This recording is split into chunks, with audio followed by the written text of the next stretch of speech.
We begin with a Fox News alert on that major hurricane now barreling toward the East Coast. Florence, now a Category 4 storm and holding, expected to make landfall in the Carolinas late Thursday night or early Friday.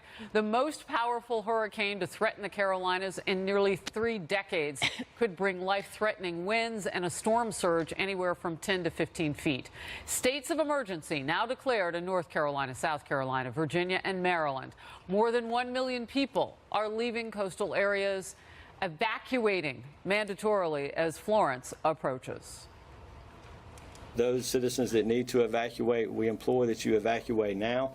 You heed your local and state warnings and do your part in our team to help us save lives. We can rebuild infrastructure, we can rebuild homes, we cannot replace lives. Let's bring in meteorologist Adam Klotz with more on this. Adam, it is holding together, and what does that mean?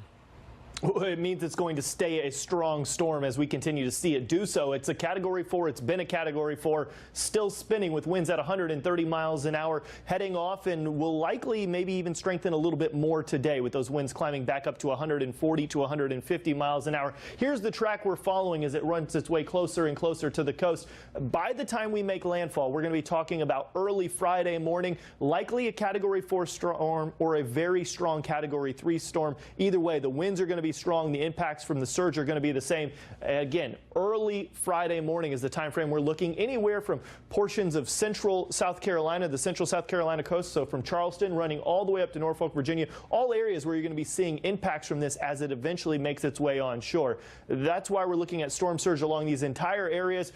Spots, as you mentioned, getting up to maybe over 10 feet, 10 to 15 feet, 6 to 12 feet, running all the way up and down the coast. Now, where exactly this makes landfall will impact where these storm surges are the highest, but it is bringing a lot of water with it. On top of that, it's going to be bringing rain. Here's our tropical models, and this is important. We see a pretty defined line of where this is going to be approaching the Carolinas, but once it gets off the coast, there starts to be a little bit more indecision. So I'll continue all of these models, and you notice them doing a lot of different things here, really slowing down and perhaps spinning off the coast, and that's going to be bad news as far as flooding goes. If it stalls, if it spins a little while, that means there's going to be areas that could see additional rainfall. Spots wouldn't be unheard of to be getting up over 2 feet of total precipitation. More widespread, you're going to be looking at spots getting up to a foot to 18 inches of rain. This could be a real rainmaker on top of all the wind we're going to be seeing with this system. So no surprise here, we're looking at these hurricane warnings stretching from Charleston all the way up to the North Carolina northern coast